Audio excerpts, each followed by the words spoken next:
sebenarnya nggak pernah dibatasi berapa-berapanya, Tes. Hmm. Yang jelas kita ngobrol itu sekarang bisa lewat WhatsApp, Iya. kita bercanda di situ. Terus Hmm. mereka juga lebih nggak sungkan tanyanya Iya. gitu kan. Biasanya kita ada grup sendiri dengan bride dan groom. Kemudian mungkin mengundang orang tua juga di situ, atau kalau misalnya mereka memang lebih nyaman berdua aja dengan kita, it's okay, biar mereka bisa lebih all out gitu ya ceritanya. Yang jelas dari percakapan, terus kadang-kadang kita ajak ketemu juga untuk update, kita bercanda, minum kopi dan lain-lain. Mereka relax, mereka akan keluar sendiri kok karakternya seperti itu. Jadi memang melalui pertemuan dan melalui percakapan ya, entah Iya. itu lewat WhatsApp ataupun by call gitu-gitu ya. Iya. Oke, ya memang berarti itu adalah tugas tersendiri dari seorang wedding planner ya rupanya ya.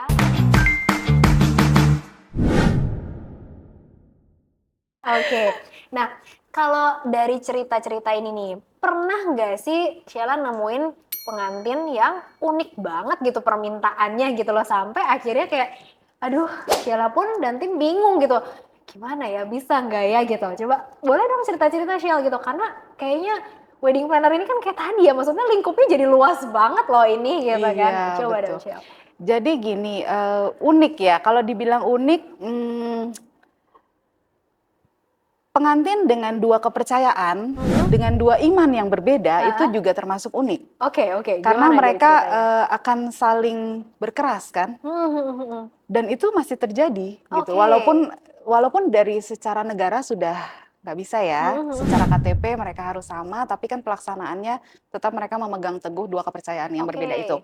Itu lumayan cukup struggle buat kita untuk nyusun jadwal terutama. Oke, kayak gimana tuh? Maksudnya struggle jadwalnya seperti apa? Karena kan kalau pemberkatan dengan dua agama, mereka mau mengadakan dua pemberkatan di hari yang sama, kemudian kita harus arrange juga waktu untuk resepsi, sebelumnya ada tepai, ada gladi resik, tentu waktunya juga terbatas ya kita di hari itu. Terus yang lebih challenging lagi sekarang adalah makeup artist yang dengan slot nih. Dengan slot 1, slot 2, which is startnya itu kan bisa dari jam 2 pagi sampai jam 5, kemudian agak siang ke jam 6 sampai jam 9. Jadi kita benar-benar harus menyesuaikan itu. Gitu. Kadang-kadang itu yang sangat challenging sih buat aku. Mengatur jadwal ya, apalagi make up jam 2 pagi tuh macam nggak tidur aja ya untuk sebelum hari hanya ya. Betul. Kita pernah di jam 1.30 itu paling pagi, sampai makeup artisnya pun harus nginep di hotel yang sama karena perjalanan dan lain-lain kan takutnya juga. Berarti jam berapapun pengantin itu harus di make up, wedding planner juga harus siap di jam itu ya. Luar biasa banget nih pekerjaan wedding planner ya.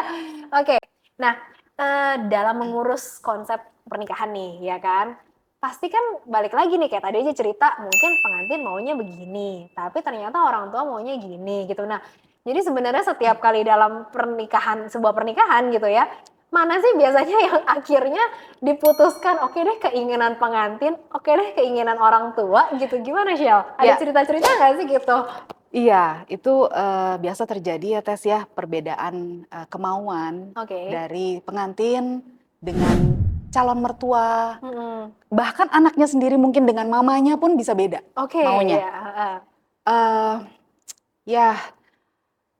Prinsipnya sebenarnya kayak tadi aku bilang, itu ada pendalaman karakter dulu.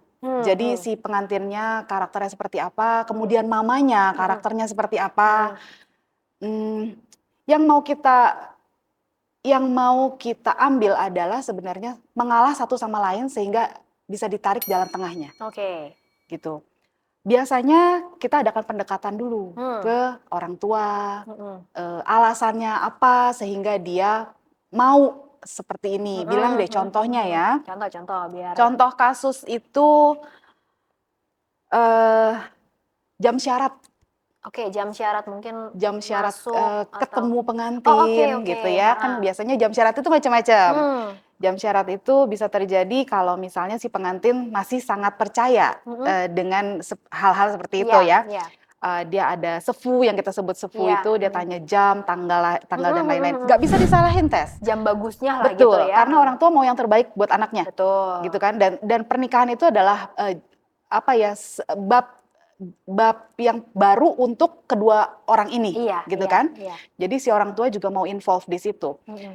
Begitu jam syarat keluar, kemudian nggak cocok dengan yang lain-lain, dengan schedule dan lain-lain, sehingga bride-nya dan groom juga akhirnya menjadi kesel, Oke, gitu kan? oke. Kok acara hari H aku diganggu-ganggu dengan hal-hal yang menurutku nggak penting, Oke, gitu kan? oke. Jadi dari situ biasanya kita akan tanya ke orang Mm-mm, tua, mm-mm, apakah ada alternatif lain, mm-mm. atau apakah harus dijalankan, atau ada kiasnya, Oke. kayak seperti itu. Dan Mm-mm, kalau misalnya si pengantin yang nggak mau, mm-mm, alasannya apa? Biasanya mm-mm. kita akan baik-baikin lah Iya, ya, iya, iya. istilahnya baik-baikin dia dulu. Apa namanya? Kenapa nggak mau? Toh juga tinggal dijalankan saja, Iya, gitu kan? iya. Dan kadang-kadang mereka at the end akan nurut gitu. Ya udahlah, Mhm, yang penting mami happy, acara aku nggak terganggu, dan kita mhm. pinter-pinternya si WO, si wedding planner untuk ngatur rundown hari H itu. Karena setiap Coba, coba. pengantin itu punya cerita yang berbeda. Jadi Heeh, heeh, heeh. walaupun kita as a wedding organizer, as a wedding planner, Mhm, prinsipnya sama nih, mhm, begini orang mhm. married ya begini Udah di jalannya. planning baik-baik loh ini loh Tapi ya kan? nggak sesimpel itu. Jadi orang Oke. pikir kita hanya cukup bikin rundown, udah ngurusin orang kawin apa susahnya sih? Heeh, Kadang-kadang orang masih berpikir seperti itu heeh, loh, Tes. heeh. Tapi di balik itu kan mereka semua punya cerita yang berbeda. Mhm. Jadi background mereka itu menentukan hari H. Misalnya Mhm. nih, Iya, iya. kalau kalau Tessa tanya sama aku ada kejadian unik atau apa yang terjadi, iya ada, pernah bener. Pengantinnya mendadak ribut dengan mertuanya di hari H, Oh iya, gitu. dengan mertuanya. Aduh. Sehingga kita harus ganti semua rundown Oh gitu di ya? hari H itu. Pernah Wow. juga campur tangan dari keluarga besar yang dihormati, Heeh, heeh. em, menjadikan acara hari itu harus berubah gitu. Oke. Aku pernah punya case juga. Jadi sebelumnya kita sudah bicarakan ini mengenai tepai, mengenai early dinner, Mhm, mhm. tapi keluarga ada yang merasa kurang early dinner-nya. Oke. Jadi sebenarnya jumlah early dinner itu, aku cerita sebentar ya, Ah, early dinner itu hanya berlaku untuk pesta prasmanan, which is oke. pengantin dan keluarga itu kita utamakan untuk makan dulu, karena pada Oke. saat di resepsi mereka nggak bisa Iya, makan, iya. ya kan? Mhm. Jadi jumlah early dinner itu prinsipnya bukan untuk makan kenyang, tapi Mhm. hanya untuk ganjel Ganjel, kalau ya. kita bilang.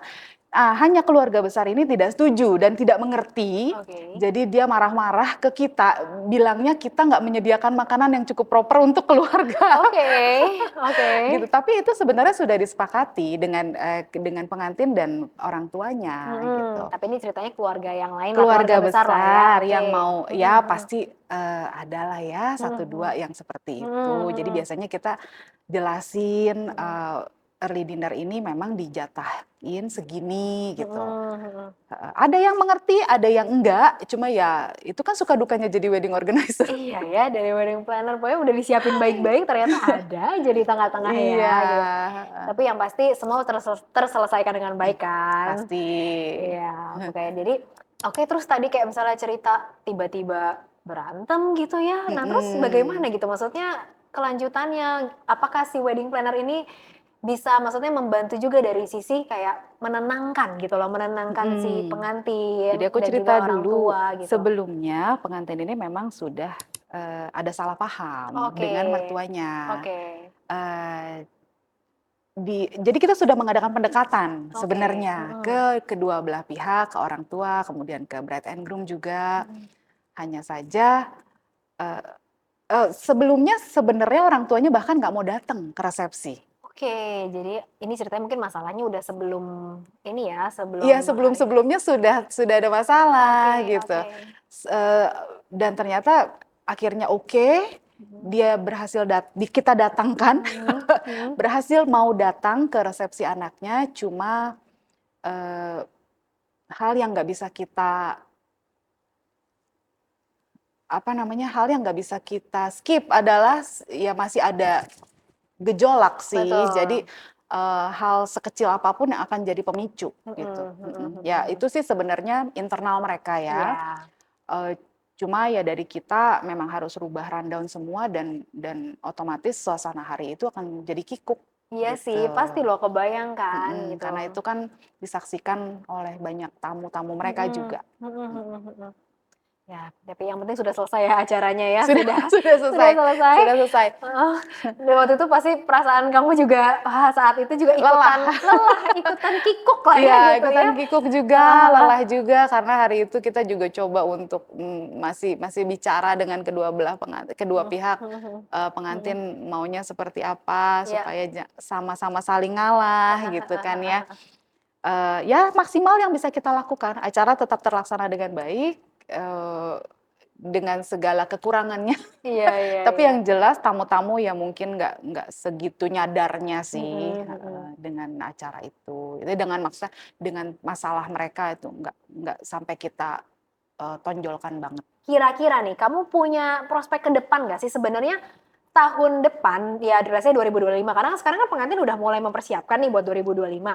Kira-kira itu ada perubahan nggak ya? Atau mungkin yang seperti apa? Kamu sudah bisa memprediksi nggak kira-kira seperti apa gitu untuk pengantin ke depan? Ya yang jelas wedding industry semakin berkembang, kita, ikutin arahnya lah ya, maksudnya Mhm, kayak trennya seperti apa ke mhm depannya, mhm, kita tetap harus, gali terus-menerus, knowledge diperbanyak, mhm. cari tahu terus, kemudian, mengeluarkan ide-ide yang berbeda Nah, setiap mhm, kalinya. mhm Jadi mhm. kita memang harus improve, harus, semakin berkembang dengan ide-ide, itu Mhm. aja sih supaya nggak ketinggalan zamannya. Satu hal mereka harus deket dulu, mereka harus trust sama kita. Nah itu penting nih kayaknya nih ya Mhm. bicara soal trust karena kan kamu yang ngurus semua nih ya, Iya, heeh. kalau mereka nggak trust itu susah untuk jalan bersama. Mmm, Jadi antara klien dengan wedding organizer, eee, itu harus ada bonding, oke. tanpa itu kita nggak bisa jalan sama-sama, Mhm mhm. gitu. Dari situ, dari bonding ya, kamu bisa ceritain nggak sih maksudnya apa aja yang kamu lakukan gitu, supaya bisa bonding tadi dapet gitu Ya dengan itu, mereka? mencoba mendengarkan dulu. Pertama kita mencoba mendengarkan, Mmm, eee, imajinasi mereka, mmm, terus kemauan mereka, mhm, apa yang menjadi kendala, mmm, gitu kan, apa yang mereka pikirkan, gitu kan, sesuatu yang mengganjal. mmm, Kalau kita ajak ngobrol santai, itu akan keluar, oke, iya iya. gitu. Dengan sendirinya ya, jadi Mhm, tiba-tiba dia kepikiran mau apa bisa langsung disampaikan gitu. dan begitu kita kasih solusi, dan mereka merasa Mhm terbantu, mhm mhm. otomatis mereka trust Yes sama kita. yes, Dari situ dia baru ada bonding, oke. gitu. Wah, kita ngobrol udah panjang lebar nih ya, Shell ya, tentang wedding planner, wedding organizer, ya kan. Udah denger juga banyak cerita-cerita dari Sheila gitu ya, bahwa ternyata wedding planner itu gak cuma sekedar ngurusin vendor, tapi juga sampai seluruhnya ya, termasuk pendalaman karakter setiap pengantin, orang tuanya juga dari kedua belah pihak gitu ya. Iya, Sampai intinya acara ini harus berjalan dengan sukses dan lancar ya. Oke, thank you banget Sheila udah mau hadir di sama-sama. sini, udah bersama-sama dengan aku untuk, cerita ya, cerita-cerita banyak gitu ya tentang wedding planner, di mana itu bisa menjadi edukasi juga buat penonton kita di sini, dan juga kita juga udah denger banyak nih cerita-cerita yang unik ya. Nah, yang pasti, wedding planner itu fungsinya adalah tentu saja membantu persiapan pernikahan kalian. So, buat kalian yang mau dibantu juga oleh Sheila, bisa langsung hubungi Sheila nanti ya. Oke, mungkin sekian dulu episode kita kali ini tentang wedding planner. Sampai jumpa di episode mendatang. Dadah!